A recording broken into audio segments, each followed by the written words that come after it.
Hello, traders. FX Pip Collector here. Today is Monday, July 8th, and I'm going to be analyzing Ethereum, starting on the monthly, working my way down to the 1 hour time frame for the full top-down analysis.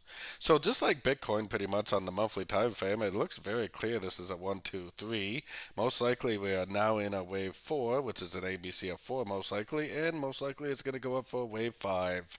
It kind of makes sense that the wave 4 is pretty deep because the wave 2 was actually very shallow, and because of alternating waves, we would expect to see a pretty deep and a pretty complex correction for the wave 4. So heading down to the weekly time frame. On the weekly time frame, I think this is a wave A. I think this is a wave B. I think we're currently in a wave C. We are at the 50% level, which it possibly could end here. And if it does end here, then we should be able to identify the end of a trend for wave C, which will prove that the wave 4 is over and that the continuation of the uptrend is back on. But until we actually see that proof, I would definitely continue to look for shorts. I think it's likely to go down to the 61.8, and then this top right here will probably become or that top right there will probably become a bottom, and that is probably where we'll have the end of a wave 4 and the continuation of an uptrend for a wave 5. So keeping all that in mind because the higher roadmap timeframes are so very, very important. Taking it down to the daily time frame, we do have a Fibonacci bounce, but we don't have a breaker structure. We don't have an engulfing move to the upside. We don't have a higher low. The trend is definitely still down, so I definitely would still be looking at this as a wave C, and I would definitely not be seeing any end of a correction as of yet. Going down to the 4 hour time frame.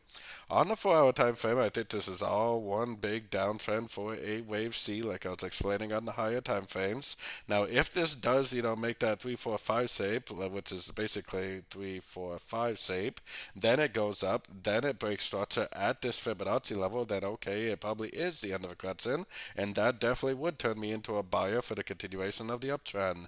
But until something like that happens, I would definitely be looking for shorts, and I definitely don't see that happening yet. Going down to the 1 hour time frame, if you saw my Ethereum video from last week, then you probably had a very nice sorting opportunity today. We have Fibonacci retracement level on the last push down. We had nice impulsive up, wave A, 3 waves down, wave B, nice impulsive up, wave C, right up to a Fibonacci retracement level. Nice big engulfing move to the downside. Definitely looks like the end of an ABC correction, and if it is the end of an ABC correction, then most likely it will continue down. Like I was just explaining, at least until I see evidence on probably at least a 4 hour to daily time frame that this is the end of a wave 4, I personally would still be looking for 3-way pullbacks to go short for the continuation on the downtrend. The trend is your friend, and as of right now, the trend is down, most likely in a wave C of wave 4. So don't forget to join my free Discord group, which is linked down here in the corner. And don't forget to check out my website if you'd like to get access to my swing trade setups and my daily live Zoom meetings. As always, thank you and happy trading.